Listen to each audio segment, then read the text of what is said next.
नदी किनारे एक नन्हा सा घर था। इस घर में एक बतख और एक बतखा रहते थे। बतख बहुत अच्छी थी, सुबह सवेरे उठती, नहाती धोती और काम काज में लग जाती।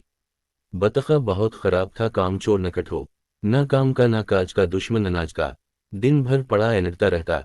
बतख बतखे को बहतीरा समझाती पर वो न समझता, एक कान से सुनता दूसरे से उड़ा देता। एक दिन बतख बोली, कुछ खबर भी है? सारा अनाज खत्म हो गया, अब खाएंगे क्या? बतखे ने कहा, घबराती क्यों हो, खुदा देगा। बतख बोली, खुदा इन्हीं को देता है जो मेहनत करते हैं, काम चोरों को खुदा नहीं देता।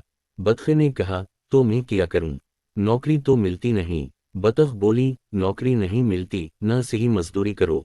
बतखे ने कहा, खुदा को मान, मैं और मजदूरी करूं? तौबा तौबा, अरे मेरा बाप तहसीलदार था, उसके दरवाजे पर हाथी झूमते थे, सुबह शाम लंगर बंटता था, सैकड़ों भूखे पेट भरते थे। बतख बोली, बाप को छोड़ अपने आप को देख, मुंह न कटो काहिल, ये कहा और फूट फूट कर रोने लगी। अब तो बतखा बहुत घबराया, बोला, अच्छा रो मत आंसू पूंछ लो, मैं शहर जाकर नौकरी ढूंढता हूँ। बतखा उठा, शहर गया, नौकरी ढूंढी, नहीं मिली। हैरान परेशान, क्या करे क्या ना करे। इतने में एक अपनी बप्ता सुनाई। दोस्त बोला, घबराओ मत, साथ चलो, मैं आइसक्रीम बेचता हूँ, रोज 20 रुपए कमाता हूँ, तुम भी बेचना। दोनों कारखाने गए। दोस्त ने एक ठेला खुद लिया, दूसरा बतखे को दिया और बोला, हाँ।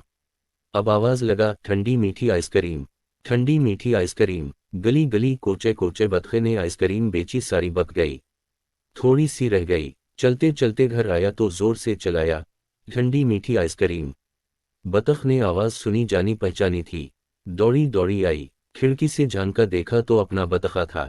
खुशी से झूम गई, बोली, शाबाश, काम करना ऐब नहीं, बेकार फिरना ऐब है, कुछ बकी भी। बतखा बोला, बस थोड़ी सी रह गई है, स्कूल की तरफ जा रहा हूँ, वो भी बक जाएगी। बतख ने कहा, अच्छा, एक मुझे भी दे, देखूं कैसी है। बतखा बोला, अच्छा, पैसे दो और ले लो। बतख हंस हंस कर बोली, चल हट, अपनों से भी पैसे। बतखा बोला, अपना हो या गैर, पहले पैसे पीछे माल, अच्छा अब मैं जाता हूँ, बचेगी तो लेता आऊंगा। ये कहकर ठेला आगे बढ़ाया और जोर से बोला, ठंडी मीठी आइसक्रीम।